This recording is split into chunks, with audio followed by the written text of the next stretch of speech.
And then for beginners, it is so confusing to know what to do and where to spend your time in the gym.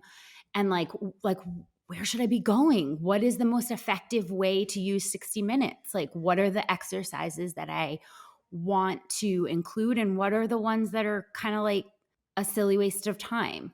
If you're on the advanced side of things, you are at a place where you're just fine tuning and really taking out things that aren't serving you but are taking time in the gym is like the way to get you to the next level. Hello, everyone, and welcome back to the Thick Thighs Save Lives podcast. I'm Kelsey. I'm Rachel, and it's thick. I really leaned into like, the thick. Yeah. It's not thick, it's thick. Because we're talking about how you get the thickness today. Yes. The thickness. Yeah. It's in right now. Here's the thing. It's in my mind, it's always going to be in regardless of what is going on, because health's in style for me for the rest of my life. Well, because I want to live style. longer. Speaking of what's in style, I will say that I am here for your sacrifice of a shacket in 90-degree weather. I'm so committed to fall style right now, and I'm just like living for these colors. So I just want to make them so known. I love it. It looks so good. If you didn't know where you were, Yeah. you would be like, "Oh my God, she's crushing." Yeah. Fall fashion right now. She's No, I so had to take off my shoes so that my feet could air out. Is that how that works? You can be suffocating from the waist up, but if your shoes are off, it's all good. No, I was like, we gotta cool this down. I took the socks off and everything. That's commitment. I'll go barefoot, but from the waist up, I am gonna look like a fall basic bitch. Here's the thing. I don't think I'm gonna make it through this podcast, guys. If you aren't watching on YouTube, you're missing out 90% of the time. I'm just saying. I don't think I'm gonna make it through the podcast with my full jacket on, because I think I'm gonna be talking and just like sweating like it's gonna be like, did she eat something spicy? Like, is she unwell? It's just like, Has she taken off her committed. socks?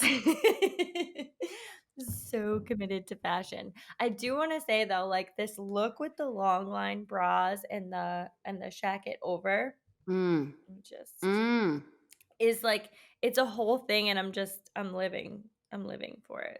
Everything. Like, here's the thing about being in fall fashion in warmer weather. Now, we're not quite there yet because we're recording a bit ahead of time, but the thing about this is, like, you don't have to be like suffering to be in fall fashion. I always felt like I was always suffering in fall fashion, like, even though, because as soon as the temperatures drop a little bit, like, it's not like I can do my like skirt and like boots with like a thing. I'm like, no, I'm freezing. Like, I need sweatpants. Like, I don't really have that. I got no chill. So I don't have that in between of like a Sherpa and like shorts. Like, as soon as the temperatures drop, I'm like, this isn't cute. This is cold. I always remember being so jealous when people used to show sweater dresses. And I'd be like, oh, that is so rude. Like, oh, look at me on Christmas with my sweater dress. Like, listen, that is adorable. I love it. But in actual cold climates, you cannot wear bare legs at Christmas. Absolutely. Like, that's like, you will get frostbite on your knees. Like, it's a problem. It looks I've so tried good. to commit, and then I've literally got to the door and been like, okay, run to the truck. Like, I'm like, wait, I'm like, run to the truck. And then I'm just like, well, this jacket, and that's with the jacket on. I'm like, this is like ruining the look. So I'm excited to be in fall fashion in the warmer weather, where you can actually just choose. Like, I can elect fall fashion without the suffering of cold. So a shacket with just a sports bra underneath. Like, because it's not actually for warmth. It's for all the other oh, man, you're getting me today. You're getting me. I I well, we'll see how long you go. We'll put on our timer. We'll see. I mean, if So far, yeah, so good. if I Because start looking you like I know, ate an enchilada, you'll bare just take feet. it off. Oh, boy. Today we're gonna talk about, I think, a Thanks. really helpful topic that people are going to leave this episode with so much more knowledge that is gonna help them guide both their time in the gym and just, like, maximizing their time spent, because the number one thing that I really, really hate, and I'm using the word hate here, so that I mean, you means don't really protect the word hate if we're being honest. ah, Like, you what? just like, you throw it around a little bit. No, I don't. No, I don't. I do? A little Maybe I bit. just hate a Like, lot of the one things. time you called people monsters or something for something Well, that was, I like, not probably meant monstrous. that. Maybe it was the pumpkin spice butt wipes, and I'm I think it standing by was. that. Um, I want to say that the one thing that I hate is when people are making the commitment to get to the gym. They're making the time. They are committed to their health. They have these goals for what they want to do with their time in the gym, and they are not armed with the correct information to make the most of their time. Oh, I hate wasting time. That is I will say that as a true hate. I hate pumpkin spice butt wipes and I hate wasting time. It's like there is so much to do and so little time to do it. There's so much to see and accomplish and just like there's so many people to meet. There's so many opportunities. And I hate to see any of the time that we have here, especially when it comes to health and fitness, wasted because it's just a tragedy to me. So I feel like this episode is going to really help people to have the knowledge that they need for like that 1 hour that you've committed, how to make the most out of it and make sure that it's giving back to you all that you're putting in. Well, here's something I think you identified there is that there's been several steps as to making health and the gym a priority that have taken place before this.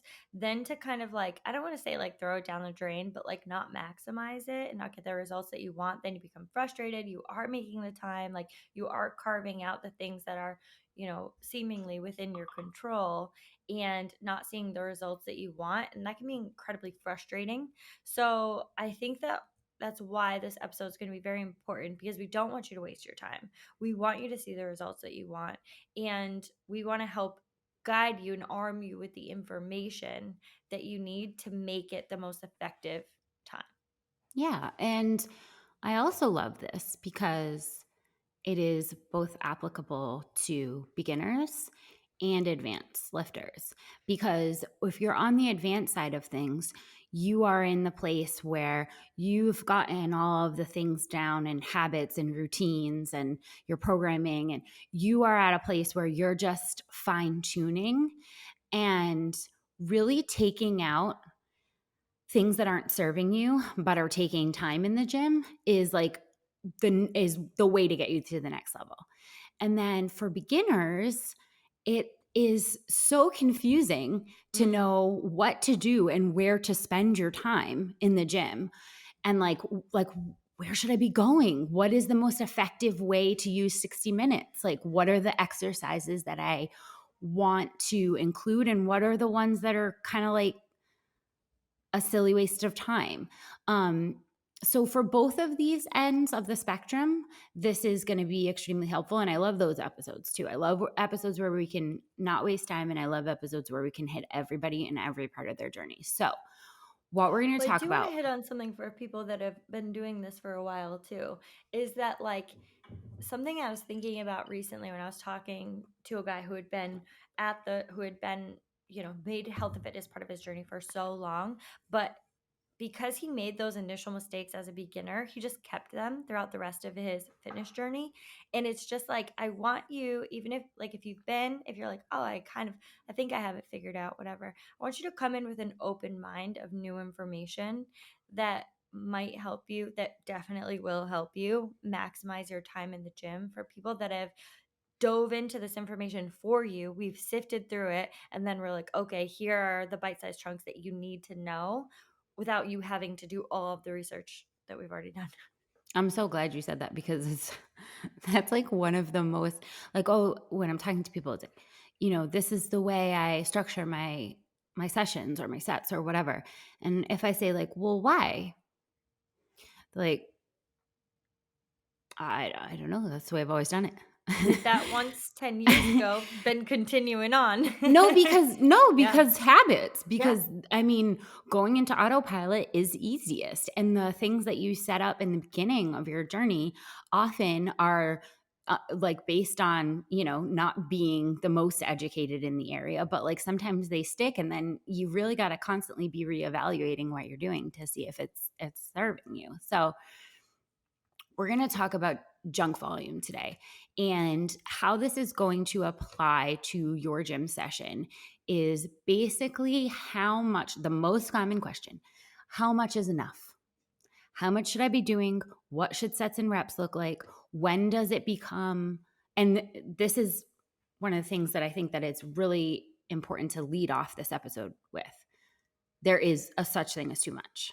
Mhm. There is a point in which your training volume will become junk and it will not be productive. It will start taking away from your progress. And I think that that is a really important theme that we went over in, when we talked about like the 3 days episode.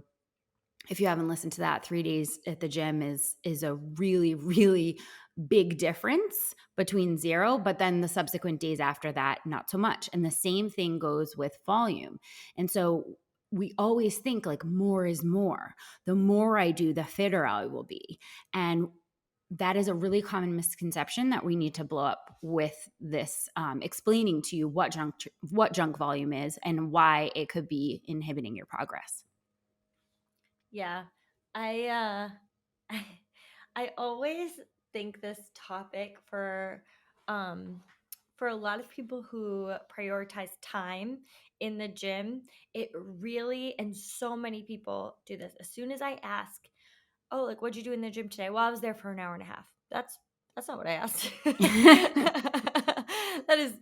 That's not what I asked. Or if like you ask people who are like, "I train, 20 hours a week." It's like you don't actually train 20 hours a week. Well, Like maybe you spend that time in the gym, but that's not the time that you're training. It's just not. And like the effectiveness on what you could actually get out of those sessions is very different. So, we're going to talk about different types of junk volume because I think there's definitely different camps in this, where like we have the type of junk volume where people are spending like um the crazy amounts of time in the gym. We have the type of junk volume where there's too many sets in a single session, where you're not getting what you need out of those sets. Um Too lightweight, which is particularly important for women.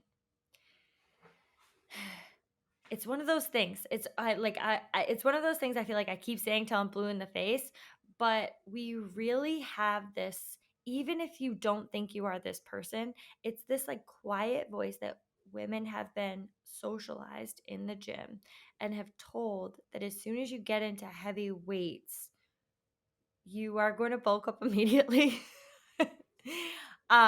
It's man, you're not getting the progress you need. And I can see this like over and over. There's one of the classes at the gym that I'm at, and it's like an endurance class. And when someone who explained it to me is like, "Oh, it's the soccer moms class." And I'm like, every time and they say that like with themselves too, like it's a thing. But every time I interact with that class, I'm like, how did you get those muscles? Like blah blah, blah. And it's like, by lifting the weights, not by doing endurance class. And I'm like, well, I'm telling you the answer, and you're still scared of the weights. So, That was the second one, my too light too light of weights. I know it was a long way to say that, but that was, like, too light of weights and too many reps in a set. So when we think about, and first of all, junk volume is scientifically Yeah. backed. This is proven in multiple studies that there is a point where more is not more. Because there is a sweet spot in which you can push a certain muscle group to be able to break down and therefore show adaptivity. And then there is a point in which your muscle group is no longer going to respond to the stimulus in the same way, where you are going to inhibit your own repair process. So that muscle cannot repair to a point where it's making adequate gains, and therefore you're not being able to. This is a really, like, if you're hearing like yourself in the man, I've been using those 5 pound dumbbells for like 3 years. I can't seem to do more than those 5 pound dumbbells. If you're hearing yourself in the, like, I'm stuck at a certain weight, or I've been doing a certain amount of weight for years and for some reason I can't move up in it, that is such a huge sign that there's junk volume in your training.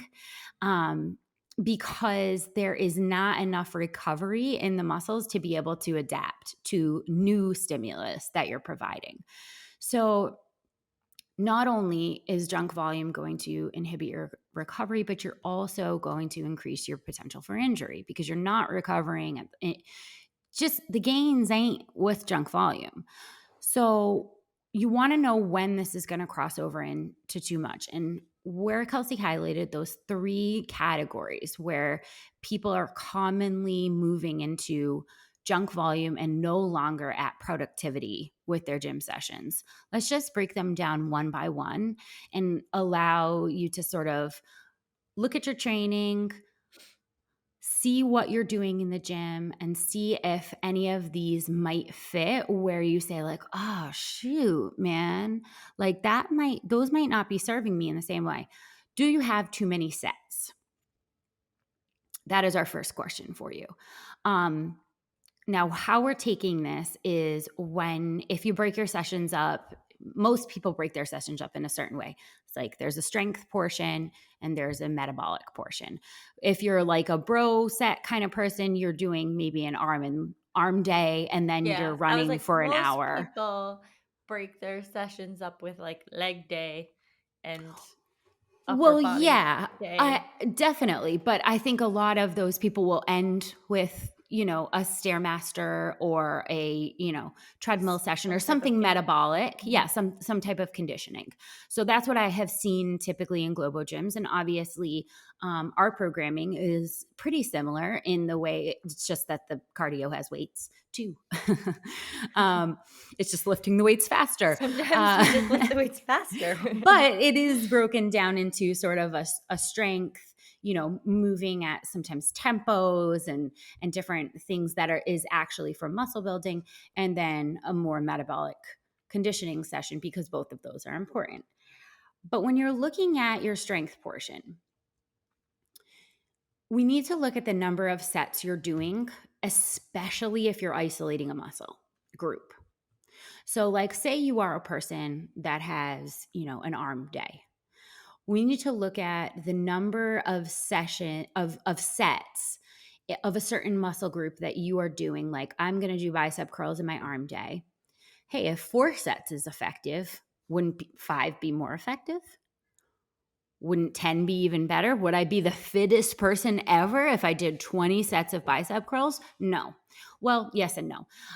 Because first of all, this is going to vary based on the person. You are an individual, and your muscles and your body respond to things in different ways based on so many factors. Your genetics, the level of lifting that you're doing, like where are you at in your journey, your sleep patterns, your ability to recover, your nutrition, like all of these things, they're The not rest of your measurable. training throughout the week, yeah. So we can't just say, hey, 20 sets of bicep curls wouldn't be effective for you, because there's so many things at play there. But what we can say effectively is 20 sets of bicep curls is junk training and junk volume, because there is a certain point where just like the days in the gym, you're going to hit a plateau where you're no longer making forward progress in that muscle group because the muscle group is exhausted to the point where it's no longer effective. When we talk about the number of sets too, I'd like to just insert, we did an entire podcast on movement and being present within movement and quality movement, quality movement over quantity of movement. And I think that's a really good time to talk about that when we're talking about too many sets, because if you are engaging properly, the more you get, the more volume, the more sets that you get into, your form's going to start to break down. And as soon as it starts to break down and we're practicing poor movement patterns, what are we doing here? What are we doing? Now we're repeatedly on purpose practicing poor movement patterns that are going to translate. We're practicing them that are going to translate into the more that we do them. And we're not getting the stimulus from muscle growth that we would like to get. So it's kind of a lose-lose for me when it comes to too many sets. And I know a lot of people do this, and I don't want to say like this is just a blanket statement for everyone. When you see something like higher sets and lower reps, there are reasons why some of those things vary. But when it comes to doing too many sets and everything has started to break down, you're not getting more muscle growth. You're not just plowing through it and being like, well, I'm getting more gains. You're not actually. No, you're not. And I think that is, it's hard to believe, because it's like, well, if I do more, I'll get more. I see you lost your shacket. R.I.P. shacket. R.I.P. Shagged. You had a good run. When you look at a chart, like studies have been done on this, and you look at a chart of progress and you look at the first 6 sets, right? They look like when you're talking about like your muscles and how they are responding and the stimulus that you're providing to your muscles, it looks like climbing a mountain, right? So if you picture 0 to 6 sets, it just looks like a steady growth up of how well your muscles are responding and going to be adapting to the stimulus. After the 6th set, the mountain becomes a flat line. So it's not that you are not progressing. It's simply that you are not progressing with the same growth as you were from 0 to 6. So now we need to start thinking about, this is where like the wasting time comes in. Yes, can you do 20 sets of bicep curls and, absolutely bring that muscle to its knees, like complete failure? Like, yeah, you can do that.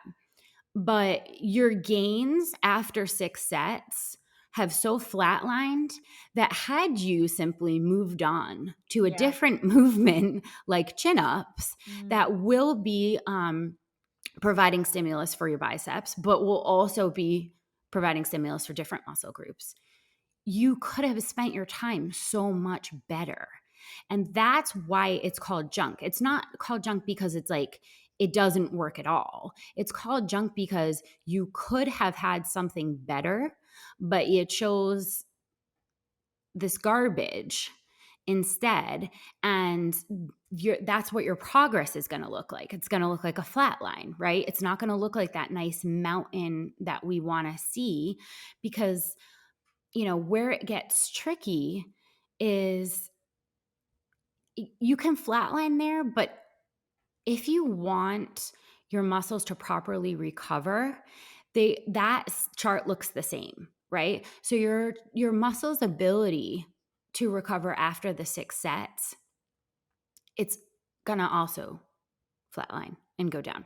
So you're not building muscle when you're exercising. You're not building muscle when you're doing bicep curls. You're building muscle after the fact. I think people often think that when they're in the gym doing the work, that's when the gains are happening. No, that's when you're ruining yourself.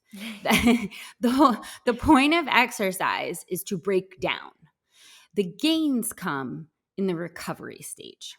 When you're eating and sleeping. Sometimes I go to bed early with my like nighttime routine and I'm like, I'm going to get my gains. Like I literally am like, is that's you identify what's important to you, right? And then you try and build it from that, and that's important to me. I'm like, here I come, my gain sleep. But that's what most people walk into the gym, they tie their sneakers and they say, I'm going to get my gains. No, you're not. Yeah. No, you're not. You're going to get trashed. You're Mm. going to break down all of your muscle fibers and then hope, fingers crossed, that they build themselves back up again stronger next time so that they can handle the added stimulus that you're providing.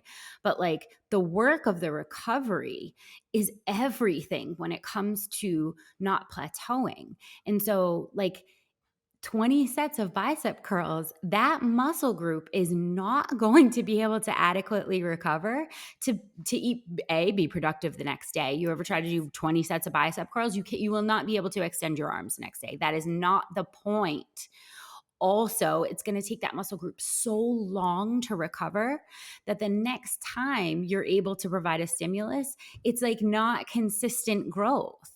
So that Well, I ain't it. think there's like a couple things to like summarize a little bit there is that like if you are doing more than 6 sets, your time could be better spent moving on to something else where you can start that incline again. And secondly, when we're talking about recovery, which I think is just very important for a lot of women to hear, is that if you are looking at not getting junk volume in the gym and then maximizing your recovery afterwards, you need to eat things that aid in your recovery.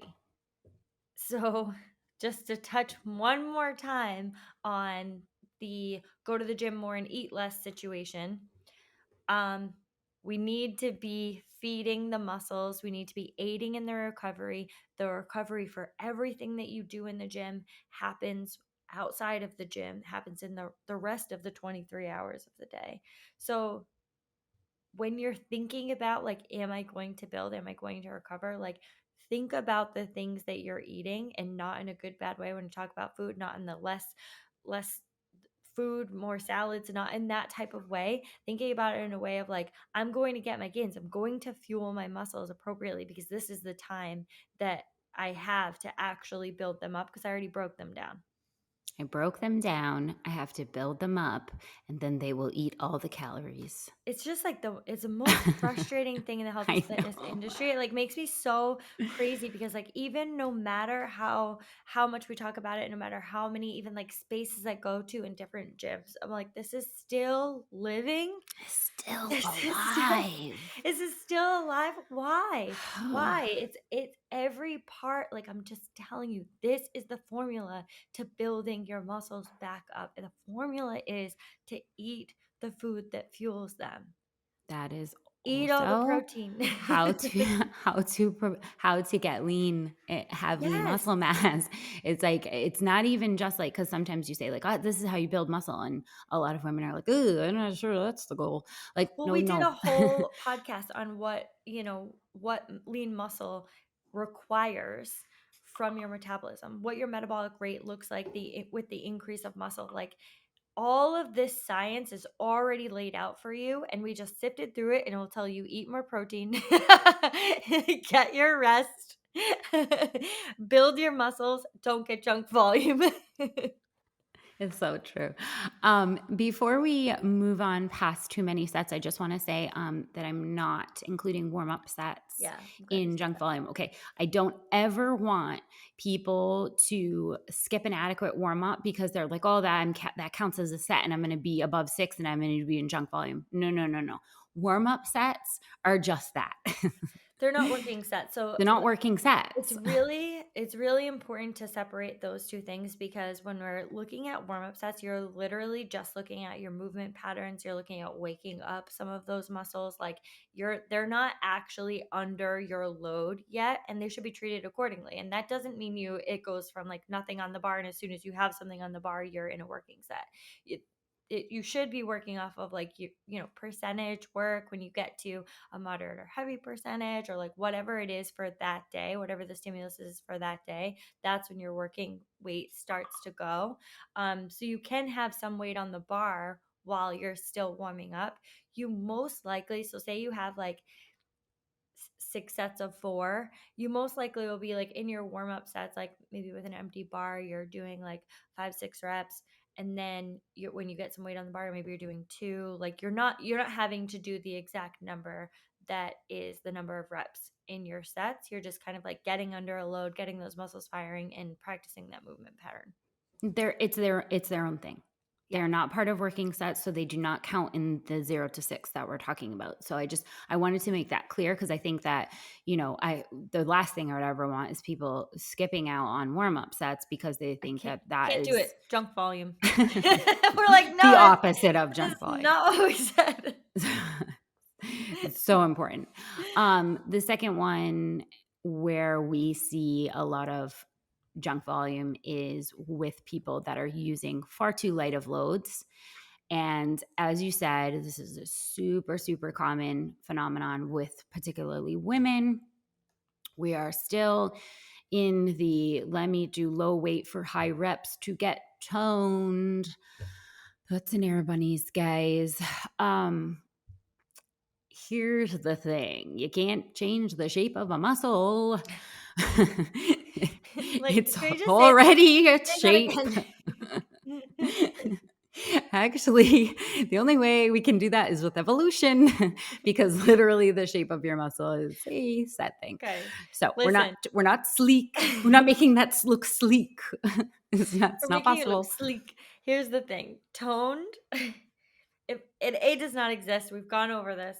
It does not exist. But the fact that we have associated the idea of toned and sleeker look and longer muscles, longer lean muscles with lighter weight and more reps is just like something we got to lose. It's We got junk to volume. It's junk volume. It's the epitome of junk volume. If your sets are not difficult to complete in 0 to 6 rep range or set range, then your weights are not heavy enough. If you need 25,000 reps in order to feel the burn, it isn't it. It isn't it. Your weight is too light. And it's so weird because it's really hard. And I want to put this out there. In the beginning, you're going to choose weights that are too light. And that is That's okay. totally fine. Mhm. That is totally fine because you don't know enough about yourself yet to, go ahead and make those estimates in a range that's going to make any sense. But that's okay because this is just the start of a lifelong journey. Um, but I want to say that if you underestimate your abilities under a load, you are in the majority of people because when we've looked at studies, we ask people, hey, what is the maximum amount of weight you think you can squat for 10 reps? And these are beginner, intermediate, and advanced gym goers. What's the max amount you can possibly do for 10 reps? They give you their number. 22% of those people accurately calculated their capability within 2 reps. So that means they maxed out at 10 or 12 reps with the weight that they said they could do. That's really good. 22% of people were right on the money. Like, I know what I can. Those were probably many of the advanced lifters. 31% of people underestimated themselves by more than 3 reps. So they said the maximum amount of they could squat for 10 reps, and then they did 13 or 15 reps. So they were a little bit off on, if you're 15, I'm going to say you're way off because it, The vast majority of people, 47% of people, way underestimated it and were able to do 16 or 20 plus squats with the weight that they only thought they could do for 10. Okay, guys, what this is saying is the tendency towards junk volume with underestimating your weight is a very dangerous thing when it comes to like, why am I not seeing progress? I would say if a woman is asking me why they're not seeing progress in the gym, this would probably be my first go to. How difficult are your sets? How many reps do you need until you get to complete failure? Are you ending within 1 to 3 reps of failure consistently? Or are you ending with 20 reps in the tank over what you like? Muscles are not going to adapt unless they're truly challenged, unless you've said, we're going to do way more than you think you can do. Well, think about what you just said. Is like there was 20 reps in the tank. So that when that comes to junk volume, you had 20 reps of untapped potential there where we could have been closer to the stimulus by challenging the weight. And I think you might be able to identify if you are within this category. Because if you go to the gym and you say, I always use fill in the blank. Any of the above. When I back squat, I always use 105. If when I push press, I always use this. If you are going to the gym for, consistent amounts of time and you're constantly using the same weight, you know that you're not actually challenging your muscles for continuous growth. When you stop challenging, you stop changing. So And there's your plateau. let's muscle growth takes so long. It takes so long. It takes years So long. if you're challenging it consistently. So this is where I get into the place of frustration where a lot of people feel frustrated where they aren't seeing the gains and they're consistently going where they've been going for long periods of time, right? And they know, muscle growth takes years. But while it takes years, they're not continuing to push their muscles, and then it's still taking years, right? But like there is no challenge there, and they're like, well, I've been going for so long and I'm not seeing any progress. And it's like, okay, but we've got a ton of junk volume in there because you have been going for a long periods of time, and this is going to take a long period of time, but you're not continuing the growth. That's what I say when I'm saying that, it hurts my heart to see this because it's like people are putting in so much of the time and effort and they've not armed themselves with the ways in which to make the progress, and it is going to take a long time, and to boot we are slowing that whole process down with a whole bunch of junk volume where like you feel like you're in there, you feel like you're doing it, but you're just not getting the payout, and that's just so hard to watch. And that's why I just think like, if you're trying to think about a way to kind of measure your sets, because I'm not saying every single day, every single exercise you need to be going to failure. That No. isn't it either.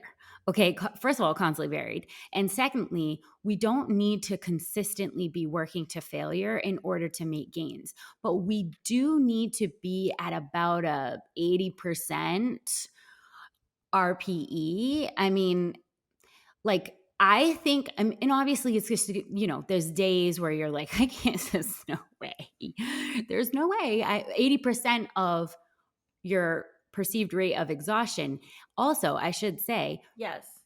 is effectively going to change per day. 80% is going to look different on a Tuesday after, a day off on a Monday, or on a Saturday morning where like you are completely exhausted from the week and it's the whole thing is going to be trash. It's like a dumpster My fire. 80% on one day could be 100% on the other day. Like an 80% on this day could be 50% on another day. Like there is some range there where like you have to acknowledge the person that shows up, that you're human and you have some things in your life and your sleep and your schedule and everything, and you just say like, my what is my level today?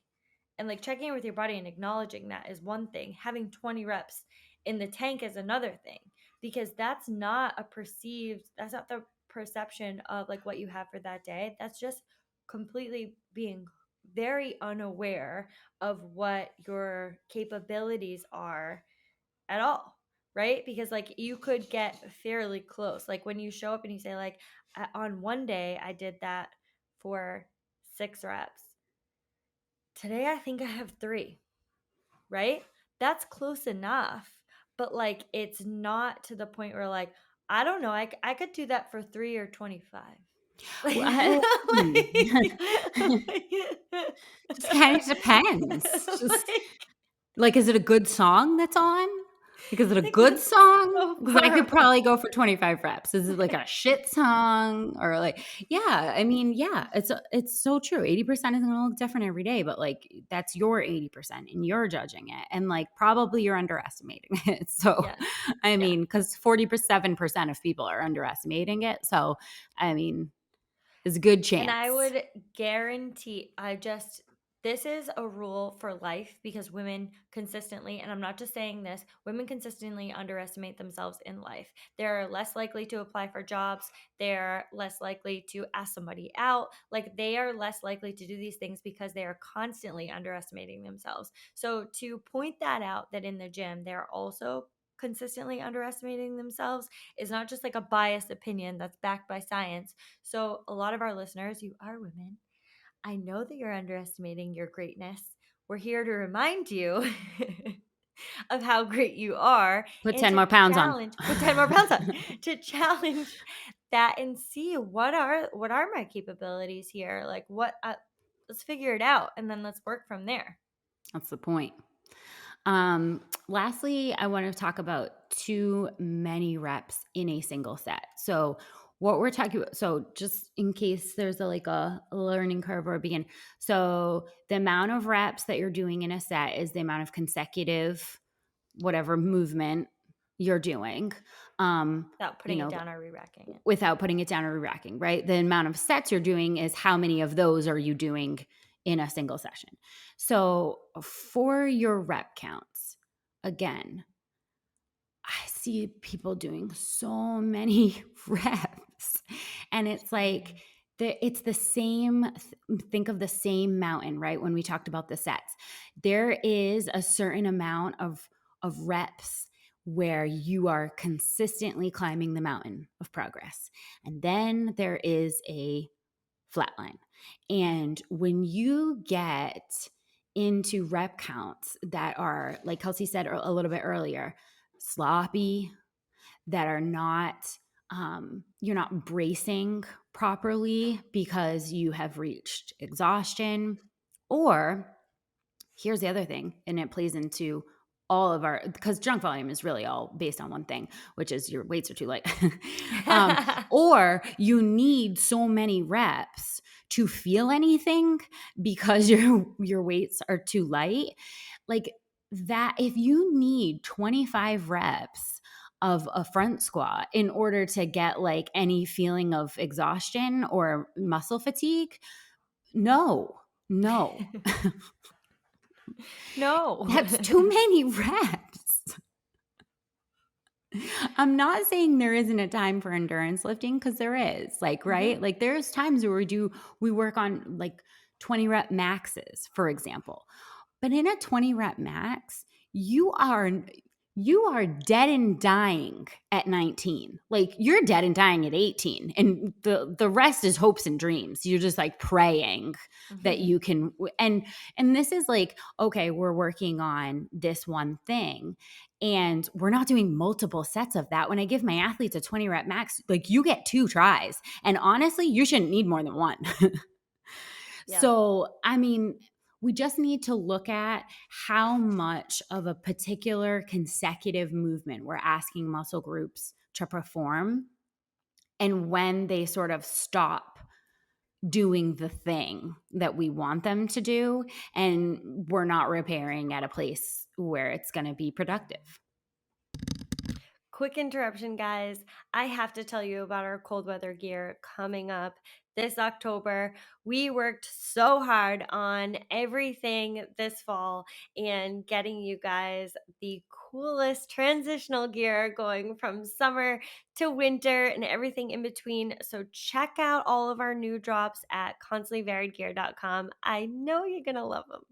I think when we think about so many reps within a session and when the form starts to break down, there is value in when that happens because it is good to know when your form will start to break down. The thing that kind of gets me with that one is like form will start to break down and then we'll keep going, and that's where like it's good to know where the threshold is. It's good to know what the weight is with the threshold. It's good to know when, when am I going to start breaking down, but I don't start to break down and then continue to practice while my form has broken down. That's not where we that's when it becomes junk volume. Yeah, and it's also if you can keep doing that, then your weight's probably too light. Because if you were working at 80% when your form breaks down, like the next rep is probably going to be a failed rep because you can't just throw around lightweight for just junk. Oh, she's let herself out. She's out of here. It's a look at her learning new skills, opening doors on her own. Just joking. Hi, Harley. All our listeners. Hi, Harley. So just a gentle reminder here, guys. If you hear yourself here, you don't do your own dental work, right? This is a gentle reminder for this one that Gentle. I Super gentle. really Subtle like a bomb. subtle like a bomb, because the thing it's so hard. The thing about health and wellness. Oh boy, she's shifting in her chair. Shifting her She chair. already has the shacket off. Like, just sit down, everyone. The thing about health and wellness is that we know it's so important, and we know that it's the only house that we live in is our body. The only thing we have for the rest of our lives. Here we are living in it. And in so many other ways we would never trust ourselves to do some of these things. In reality, we don't even trust ourselves to cut our own hair. But when it comes to what is the most important thing in your life, we seem to say like, well, I could take care of that. It's like you don't even change your own oil. Like like for me, like I'm like I would rather try and put up like something like a TV or fix my pipes, because that's not in my house. It's not in the house I live in for the rest of my body, right? I could leave this house. But when it comes to our bodies, we say like, nah, I could do that. I could program that. When there is so many nuances, there's so many there's so much science, there's so much education that's gone into what are we going to do? And this is something you repeat on a daily basis. Like, we don't buy bad shoes because we continue walking on them all the time. You just don't do your own programming. And I'm kind of unapologetic about that because I don't even do my own programming. Like, because I know for me, first of all, there's a ton of bias on what I It would would just be box jumps. be Every day, box jumps. Look at this. I'm winning every workout. Look at this. I can't. We're running and doing box jumps again. I Wow. don't know. And I would Wow. just be like, 5 days in a row of that. My goodness. I lucked out. I lucked out. But I don't even do that because like I want a well-rounded programming. I want someone to put the time and the effort into it from a bird's eye view of looking at the entire year. And there are so many other things I'm acknowledging. There are so many other things that I have going on in my life that's not something I'm willing to take on. Yet, so many of you guys listening to this podcast have a job, kids, a dog, a house, a husband, some of you. They got a garden, all of these things going on, all of these things. And you're like, you know what I should do too? I could program. Like, are you insane? It's Like, hard enough just to get there. yeah. Honestly, it's hard enough to put on your shoes and get there consistently. What we do not need to add into the mix is like, also, what am I doing when I get there? Like, you don't have the time, the knowledge, the training, the education. And why should you? You don't cut your own hair. You don't take a weekend course to be able to decide, what's the best way to change your oil. Like, these are not things that you're doing. And I just, why? Because you don't have the education or the time. It just makes Yeah. more sense to sub it out because, like, you have other specialties, right?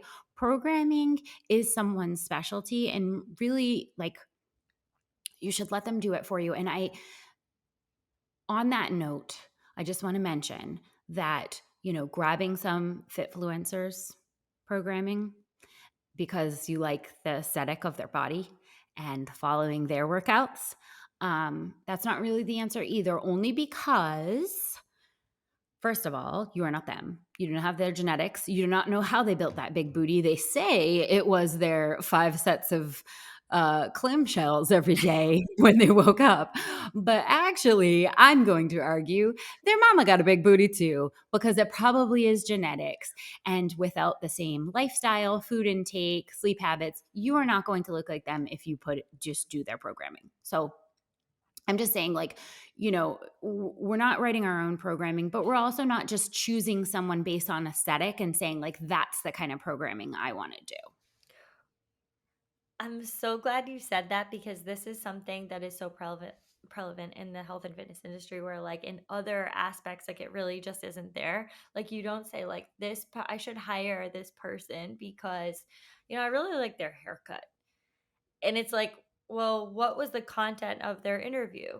Like what education do they have? Like what knowledge do they have in this area? What type of expertise? And that's really important when it comes to, you don't pick surgeons. It's Their got a great outfit. tan. It's like, It's got a nice tan. I like that. but we think about health and fitness in our bodies as like this is healthy, and this is why the whole idea of like this is healthy, this is not needs to go away. And we say like this aesthetic is healthy when we could argue that to the cows come home because there are so many aesthetics that would have appeared to be healthy in the past. And I'm looking at bodybuilders and the on stage competitors that we've seen pass out and have openly said that was the most unhealthy time of my entire life. And we use that as those aesthetics as like, well, if you have this aesthetic you must be knowledgeable, and you must be knowledgeable in health and fitness and how to achieve these things, when that is just not true. So we're basing our decisions off of untrue statements that have nothing to do with us, our bodies, health and longevity of our body. When it comes to deciding who is going to do your programming, it's really important to put that aside and say like, okay, does this person have knowledge of the health and body, me, my goals? And I'm not saying every person needs individualized programming. I don't believe that at all.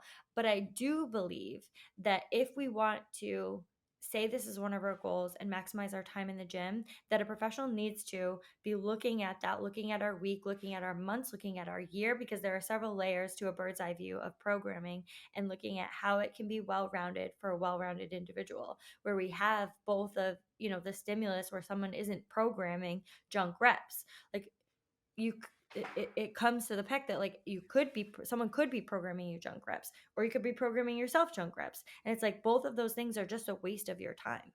I hate that. I hate it. I I hate it. hate wasting time. Clamshells. Um, fucking clamshells. I was like, where can I talk about clamshells today in my life? I need to talk about, wait a minute, I have a fitness podcast. So if you're not at a place where you are going to be able to get yourself some professional programming, if you are saying like, I'm just starting out, like, here's where I hear a lot of people say they're not ready for it, is they're like, I'm just starting out and I cannot trust myself to follow through on this. And I don't want to spend money until I've proven to myself that I can follow through with it. First of all, listen to our last episode on why you must follow through with the things you say in order to build confidence and trust in yourself. But beyond that, if you are saying like, hey, just let me get my feet wet in there, and then I'll do what you say. I'll get some programming. Let me just prove to myself that like I'm in the right gym and I can do this. Um, I don't want you to fall back to the traditional bro split just because that is what we have. That's what I did. Yeah. Let's be honest. When I first started when I out of college, and I was like, oh my god, I have no fitness, I have no sports. What am I going to do? I went to the gym and I started arm day, back day, leg day. The other days, calf The raises other day. days. The other days. I cannot. When I think about Wanna the know what I did? yeah, I do. Because we went in 2 directions there, and I think that this is a lot of people resonate with one or the other. I went to cardio girl. I went to long runs, 40 minutes elliptical, and then abs. I was 40 minutes nowhere elliptical and then abs. Yeah, I was Yes. nowhere Well, near yeah, I did abs at weightlifting. the end of arm day. Abs were every day. Um, I did if you haven't listened to this before, I did not have visible abs. I did abs every day. I did not have visible abs because that's not how you get them. So I You just never do. you know, You never I do. spent so much time on crunches. Junk And that volume. was the epitome of junk volume. It was so much time and it wasn't fun and it was just like long runs, more elliptical. Like an insane amount of elliptical arms. I'm gliding and I'm also working my arms.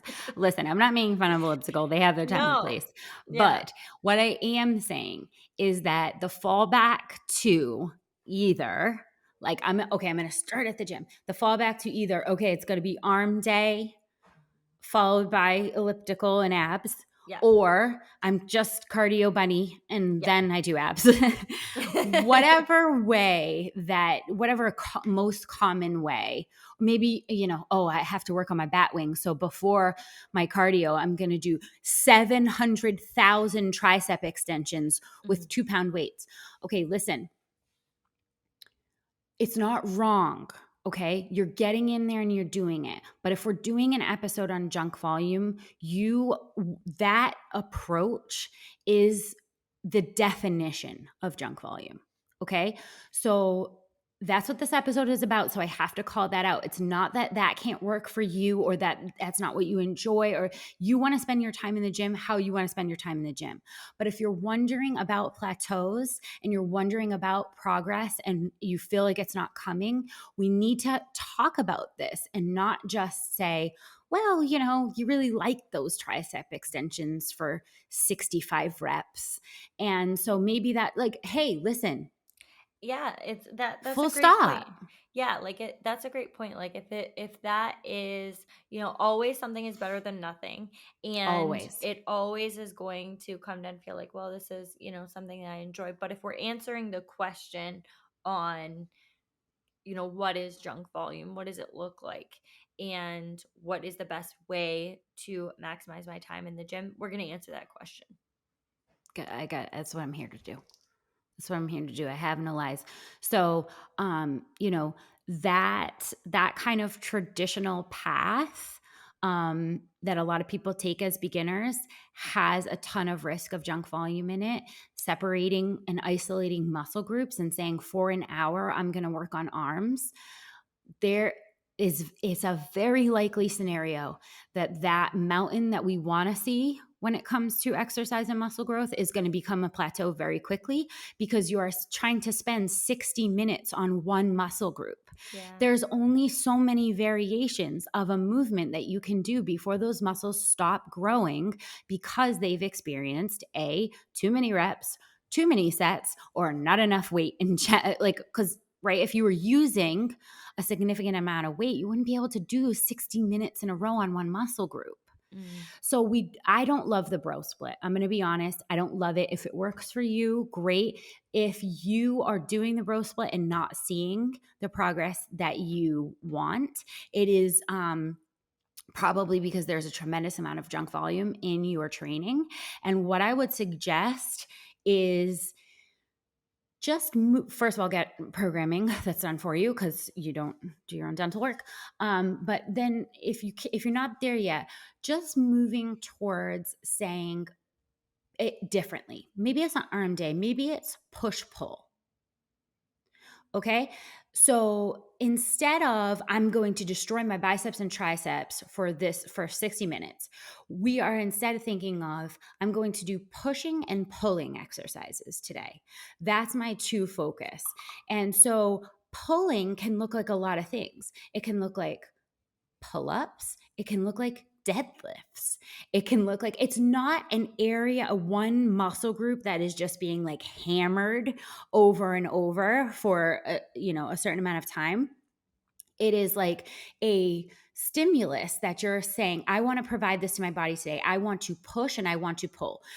Pushing can look like push-ups, it can look like bench presses, it can look like sled work.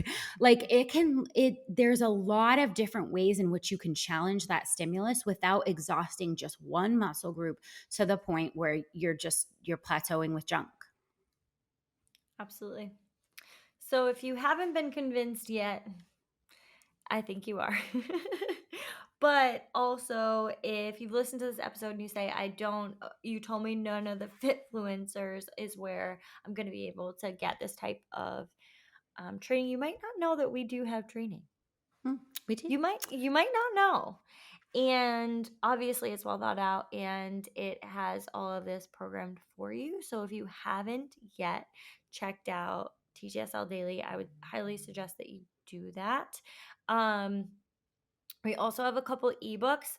I personally, and everyone can do it their own way. If you want to start with an ebook, that's for you.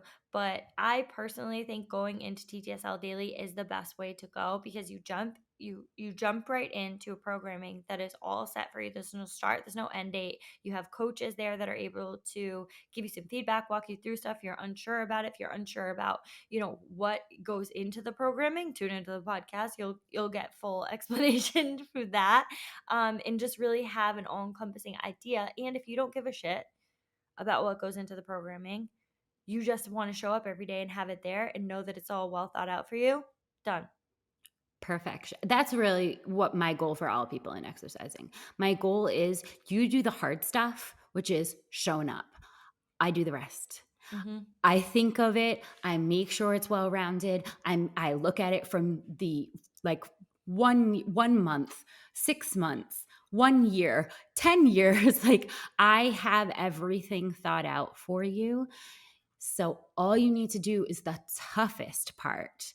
And don't worry about the rest. And I can guarantee you, when you eliminate junk volume from your training, you are in any one of these three ways: adding weight to the bar, Yeah. working less reps and more at a higher RPE, saying like I'm bringing my sets down and I'm going to make them more intense. Doing any one of these things, you are going to break plateaus immediately. So I can't recommend it enough. And if you want to be serious about well-rounded breaking plateaus, fun type of training, yes, absolutely, come join us in TTSL. We are having a freaking awesome time with fitness every single day. Yeah. All right, guys. Hopefully this was helpful to you. Have an amazing week in and outside of the gym. We love you. Love you.